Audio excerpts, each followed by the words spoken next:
ونشهد أن لا إله إلا الله وحده لا شريك له ونشهد أن سيدنا ومولانا محمدا عبده ورسوله صلى الله عليه وعلى آله وأصحابه وسلم. أما بعد فأعوذ بالله من الشيطان الرجيم. بسم الله الرحمن الرحيم. يا أيها الذين آمنوا اتقوا الله حق تقاته ولا تموتن إلا وأنتم مسلمون. يا أيها الناس اتقوا ربكم الذي خلقكم من نفس واحدة وخلق منها زوجها وبث منهما رجالا كثيرا ونساء واتقوا الله الذي تساءلون به والأرحام إن الله كان عليكم رقيبا. يا أيها الذين آمنوا اتقوا الله وقولوا قولا سديدا يصلح لكم أعمالكم ويغفر لكم ذنوبكم ومن يطع الله ورسوله فقد فاز فوزا عظيما. صدق الله العظيم. وقال النبي صلى الله عليه وسلم النكاح من سنتي وقال صلى الله عليه وسلم من رغب عن سنتي فليس مني وقال صلى الله عليه وسلم اعلنوا هذا النكاح واجعلوه في المساجد او كما قال صلی اللہ علیہ وسلم. حضرات، یہ خطبہ نکاح ہے جو ابھی آپ نے سماعت فرمایا. شادی بیاہ کے ضمن میں جو اصلاحی تحریک ہم نے شروع کی تھی، اس میں چند جو ابتدائی قدم اٹھائے گئے ہیں ان میں سے ایک یہی ہے کہ نکاح مسجد میں ہو. جیسے کہ جو آخری حدیث ابھی میں نے اس خطبے میں آپ کو سنائی ہے، ترمذی شریف کی روایت ہے کہ حضور نے فرمایا نکاح کا اعلان عام کیا کرو اور اسے مسجدوں میں منعقد کیا کرو. افسوس ہے کہ ہم نے اس پر عمل کو بالکل ترک کر دیا. اللہ تعالیٰ جن کو بھی یہ توفیق دے رہا ہے کہ وہ اس پر اثر نو عمل کا دوبارہ اس کو زندہ کریں، میں سمجھتا ہوں کہ اللہ تعالیٰ کے ہاں اجر و ثواب کے مستحق ہوں گے. دوسری بات یہ کہ یہ جو خطبہ ہے یہ محض رسمن نہیں ہے، یہ کوئی جنتر منتر کی طرح کی چیز نہیں ہے، بلکہ یہ خطبہ ہے تلقین کے لیے، تعلیم کے لیے. حضور کا یہ فطری طریقہ تعلیم تھا کہ جہاں بھی لوگ جمع ہوں، عام طور پر جمع ہونا معاملہ ہوتا ہے یا کوئی تقریب خوشی کی ہے یا تقریب کوئی غمی کی ہے، تو اس میں لوگ خود بخود جمع ہوتے ہیں. تو اس موقع سے فائدہ اٹھا کر وعظ اور نصیحت اور تلقین اور تعلیم، یہ گویا کہ آپ کا بہت ہی فطری طریقہ تھا. تو نکاح کے موقع پر جو خطبہ آپ ارشاد فرماتے تھے اس میں 4 آیات ہوتی تھی شروع میں. تو جو بھی ہر خطبے کے شروع میں ہوتا ہے، اللہ کی حمد و ثنا، حضور صلی اللہ علیہ وسلم پر درود اور سلام، اور پھر یہ کہ خاص طور پر کلمہ شہادت، تشہد، جو ہمارے دین کی جڑ بنیاد ہے. تو ہم نے ابھی اس محفل میں بھی جب وہ خطبہ، اس خطبے میں یہ کلمہ شہادت ادا کیا ہے، تو گویا کہ ہم سب نے اپنے ایمان کی تجدید کی ہے، تازہ کیا ہے اسے، کہ نشہد ان لا الہ الا اللہ وحدہ لا شریک لہ ونشہد ان سیدنا و مولانا محمدا عبدہ ورسولہ صلی اللہ علیہ وسلم. پھر خطبہ جو حضور کا تھا وہ صرف 4 آیات پر مشتمل. یہ بھی بہت اہم نکتہ ہے کہ حضور کی تعلیم، تلقین، تبلیغ، یہ سب کے سب در حقیقت قرآن مجید پر مبنی ہے. قرآن مجید ہی کے مرکز و محور کے گرد گھومتی تھی. تو خطبہ نکاح میں بھی 4 آیات، اور یہاں جو 4 آیات ہیں اس میں جو مرکزی نکتہ ہے وہ تقویٰ کی تاکید ہے. اللہ کا خوف، اللہ کے باز پرس کا احساس، مرنے کے بعد جی اٹھنے کا یقین، حساب کتاب کا یقین، اور پھر اس کی وجہ سے انسان زندگی گزارے ہوشیار ہو کر، چوکس ہو کر، کہ کہیں کوئی غلط قدم نہ اٹھا بیٹھوں، کہیں کوئی ایسی بات نہ ہو جائے مجھ سے سرزد کہ جس سے اللہ کا حکم کوئی ٹوٹ جائے، اللہ ناراض ہو جائے. یہ روش ہے جس کا نام تقویٰ ہے. تو اسلامی معاشرے کی اصل روح جو ہے وہ یہی تقویٰ کی روح ہے. اور معاشرے کا، چونکہ آپ کو معلوم ہے کہ معاشرہ کسے کہتے ہیں، یہ خاندانوں کا اجتماع ہے. خاندان ہے جو مل کر معاشرہ بناتے ہیں، اور ایک خاندان کی ابتدا ہوتی ہے نکاح سے. ایک مرد ایک عورت کے درمیان رشتہ ازدواج ہے، اس سے اب آگے اولاد ہوگی، ایک خاندان وجود میں آ جائے گا. تو حضور نے جو خاندان کا نقطۂ آغاز ہے، یعنی نکاح کی تقریب، اس میں جو آیات آپ نے اپنے خطبہ نکاح میں شامل کی ہیں، میرے نزدیک وہ قرآن مجید میں تقوی کی تاکید پر سب سے زیادہ مؤکد اور گاڑھی آیات ہے۔ فرمایا سورہ آل عمران کی آیت نمبر 102 ہے، یا ایھا الذین آمنوا اتقوا اللہ حق تقاتہ، اہل ایمان اللہ کا تقوی اختیار کرو جتنا کہ اس کے تقوی کا حق ہے۔ اور واقعہ یہ کہ کسی انسان کے لیے اللہ کا حق تقوی ادا کرنا ممکن نہیں، اسی لیے صحابہ گھبرا گئے، لیکن یہ تاکید کا انداز ہے۔ لیکن پھر جب آیت نازل ہوئی ہے سورہ تغابن کی کہ فاتقوا اللہ ما استطعتم، اپنی امکانی حد تک تقوی اختیار کرو، تو پھر صحابہ کی جان میں جان آئی۔ پھر اس آیت میں دوبارہ ایک اور بات فرمائی، وَلَا تَمُوتُنَّ إِلَّا وَأَنْتُم مُسْلِمُونَ، دیکھنا موت نہ آئے مگر فرما برداری کی حالت میں۔ کیا معنی ہے؟ کوئی لمحہ تمہارا نافرمانی میں بسر نہ ہو، کیا پتہ اسی لمحے موت آ جائے، تو پھر وہ فرما برداری کی حالت کی موت تو نہ ہوگی، وہ تو نافرمانی کی حالت کی موت ہو جائے گی۔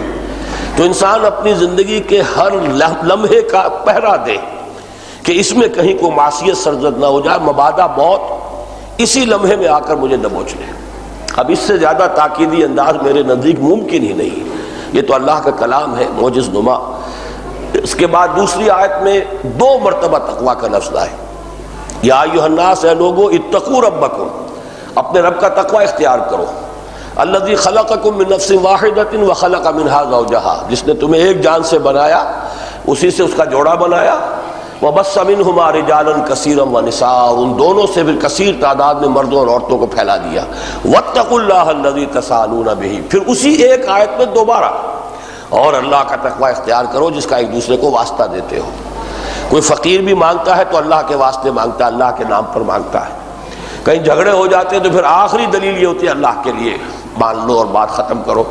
تو جس اللہ کا واسطہ بعد میں دینا ہے، پہلے اس کے احکام پر عمل کرو گے، جھگڑے ہی نہیں ہوں گے، فساد ہی نہیں ہوگا۔ اس نے تو ہر ایک کے حقوق معین کر دیے، ہر ایک کے فرائض معین کر دیے۔ شوہر اپنا فرض ادا کرے، اپنے حقوق جو شریعت کے اس سے زائد کا تقاضا نہ کرے، بیوی اپنے فرائض ادا کرے اور جو حقوق شریعت میں اس کے ہیں اس سے زائد کا تقاضا نہ کرے، تو جھگڑا ہوگا ہی نہیں۔ گھر کی زندگی، گھریلو زندگی جو ہے وہ گویا کہ اس دنیا میں بھی جنت کا ایک نمونہ بن جائے گی۔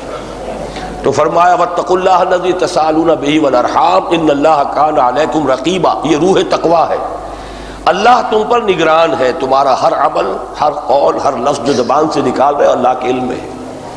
تو یہ تقوی کے لیے گویا کہ دوبارہ تاکید تیسری مرتبہ ہو گئی۔ 2 آیتیں سورہ احزاب کی ہیں، یا ایھا الذین آمنوا اتقوا اللہ وقولوا قولا سدیدا۔ یہاں تقوی کا لفظ دوبارہ تو نہیں لائے، لیکن تعبیر کیا ہے؟ اے اہل ایمان اللہ کا تقوی اختیار کرو اور زبان سے بات وہی نکالو جو درست ہو۔ یہ گویا کہ زبان کا تقوی ہو گیا، پہرا دو زبان پر کہ اس سے کوئی غلط لفظ جو ہے نکلنے نہ پائے۔ ما یلفظ من قول الا لدیہ رقیب عتید، جو بھی تم لفظ نکال رہے ہو وہ لکھنے والا موجود ہے، ریکارڈ ہو رہا ہے، جواب دہی کرنی پڑے گی۔ تو قولوا قولا سدیدا یصلح لکم اعمالکم، اللہ تمہارے سارے اعمال درست کر دے گا، ویغفر لکم ذنوبکم، کہیں کوئی خطا ہو گئی تو بخش بھی دے گا، گناہ کے پر توبہ کرو گے، عفو چاہو گے، معافی چاہو گے، اللہ معاف فرما دے گا۔ ومن یطع اللہ ورسولہ فقد فاز فوزا عظیما، جو اللہ اس کے رسول کا مطیع ہو گیا اس نے تو بڑی کامیابی حاصل کر لی۔ اللہم ربنا اجعلنا منہم، اے اللہ ہم سب کو ان لوگوں میں شامل فرما۔ بس حضور کا خطبہ تو اتنا ہی تھا، حضور کے خطبے بہت مختصر ہوتے تھے، لیکن بات کیا تھی کہ دل سے نکلتی تھی بات، دل پر جا کر اتر جاتی تھی، از دل خیزت بر دل ریزت۔ اور چونکہ زبان ان کی اپنی تھی، قرآن مجید پڑھ رہے ہیں، لسان نبوت سے قرآن مجید ادا ہو رہا ہے، تو براہ راست جو ہے لوگوں کو سمجھنے میں تو کوئی دقت نہیں، ترجمہ سمجھانے کی ضرورت نہیں، تو از دل خیزت بر دل ریزت کی کیفیت حاصل ہو جاتی تھی۔ بعد میں علماء نے اس خطبے میں کچھ چھوٹی چھوٹی احادیث کے کچھ ٹکڑے شامل کیے ہیں، 2 ہیں جو عام طور پر پڑھے جاتے ہیں، کہ حضور نے فرمایا نکاح من سنتی، رہبانیت کی نفی ہے، تجرد کی نفی ہے۔ حضور نے فرمایا شادی شدہ ہو کر زندگی گزارنا، متأہل زندگی، یہ میری سنت ہے، نکاح میری سنت ہے۔ اس لیے کہ انسان اپنے کردار کی حفاظت کا ذریعہ بناتا ہے اس نکاح کو، جو جائز راستہ ہے، اپنی جو بھی ایک تقاضا اللہ نے رکھا ہوا ہے، بشری تقاضا، حیوانی تقاضا، اس کو پورا کرنے کا جائز راستہ اختیار کرو تاکہ ناجائز کی طرف تمہارا رخ نہ ہو، اس سے تم اپنے آپ کو بچا سکو۔ النکاح من سنتی، دوسری حدیث کا ٹکڑا ہے من رغب عن سنتی فلیس منی، جسے میری سنت پسند نہیں اس کا مجھ سے کوئی تعلق نہیں۔ اس کو ذرا تھوڑا سوچنا چاہیے کہ سنت صرف نکاح نہیں ہے، بلکہ یہ کہ سنت تو نام ہے پوری زندگی میں حضور کے نقش قدم کی پیروی، وضع قطع بھی ہماری وہی ہو، رہن سہن بھی وہی ہو، اٹھنا بیٹھنا وہی ہو، رات کو سوئے تو اسی طرح داہنی کروٹ لے کر اپنا داہنا ہاتھ دانے گال کے نیچے رکھ کر، کیا اس میں لگتا ہے سونا ہے؟ سونے کے لیے یہ شکل اختیار کر لی تو گویا کہ حضور صلی اللہ علیہ وسلم کی سنت کی پیروی ہو گئی۔ تو زندگی کے ہر نقشے، لیکن اس سے آگے بڑھ کر معاملہ ہے۔ حضور کی سب سے بڑی سنت کیا ہے؟ سنت دعوت اور سنت اقامت دین۔ آپ نے اپنی پوری زندگی لگائی ہے، توانائیاں، صلاحیتیں، قوتیں کس کام میں لگائی؟ جائیداد بنائی، کاروبار جمایا، کیا کیا؟ آپ نے جو کچھ اپنی زندگی اپنے اندر تھا اسے کس کام میں لگایا؟ اللہ کے دین کو پھیلانا، اس کی دعوت، اور اللہ کے کلمے کو سربلند کرنا، اس کی حکومت قائم کرنا۔ اگر یہ ہم کرتے ہیں تب تو سنت رسول پر عمل پیرا ہے، اور یہ نہیں کرتے تو پھر باقی چھوٹی چھوٹی سنتیں جو ہیں وہ تو پھر دل کا بہلاوا ہے، وہ اپنے آپ کو دھوکہ دینے کی بات ہے کہ ہم بڑے سنت پر عمل کر رہے ہیں۔ سنت، سب سے بڑی سنت وہ تو یہ ہے، کوئی لمحہ جس سے خالی تھا ہی نہیں، وہ ہے دعوت، تبلیغ، اور اللہ کے دین کو قائم کرنے کے لیے جہاد ہے، قتال ہے۔ آپ میدان جنگ میں موجود ہیں، مجروح ہو رہے ہیں، آپ کے جسم مبارک سے خون بہہ رہا ہے، آپ کا دندان مبارک شہید ہوا ہے۔ تو اس رخ پر اگر ہماری زندگی نہیں ہے تو وہ تو پوری زندگی غیر مسنون زندگی ہے۔ جو پورا رخ ہی غیر مسنون ہے، اس میں آپ نے کچھ سنتوں کے خانے اور کچھ خاکے بھر لیے، رنگ جو بھر دیا، تو وہ اصل سنت نہیں ہے۔ ہاں اگر رخ وہ ہے تو پھر چھوٹی سی چھوٹی سنت بھی بڑی قیمتی ہے۔ پھر یہ کہ ظاہر بات ہے کہ عمارت مضبوط ہے تو آرکیٹیکچرل اس کا آپ بیوٹی کا انتظام کیجئے، خوبصورت بنائیے۔ تو عمارت ہی بودی ہے تو کیا اس کے اوپر آپ نے اوپر جو نقش و نگار بنایا اس کا حاصل کیا ہے؟ تو اصل سنت ہے سنت دعوت اور سنت اقامت دین، جہاد، اللہ کی راہ میں تن من دن لگا دینا۔ اللہ تعالی ہم سب کو اس کی توفیق عطا فرمائے۔ اس سے آگے بڑھ کر یہ کہ نکاح کے موقع پر لڑکی والوں کے ہاں کوئی کھانا نہیں ہونا چاہیے۔ دعوت ایک ہی ہے اور وہ ولیمے کی ہے۔ بدقسمتی سے ہم دو ہی طرف سے غلط راستے پر چل رہے ہیں۔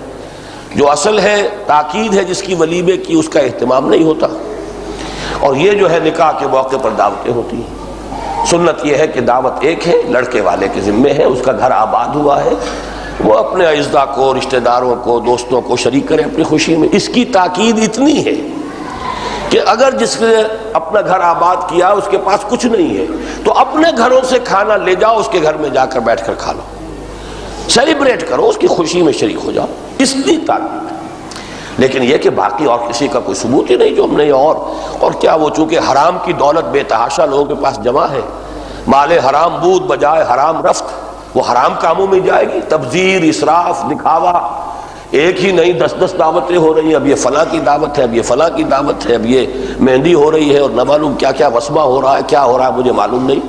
اللہ تعالیٰ نے ان لعنتوں سے مجھے بچا رکھا ہے۔ بہرحال یہ ہے اصل میں کہ ایک اصول ہے، سنت سے آپ ہٹیں گے تو لازماً بدعات میں مبتلا ہو جائیں گے۔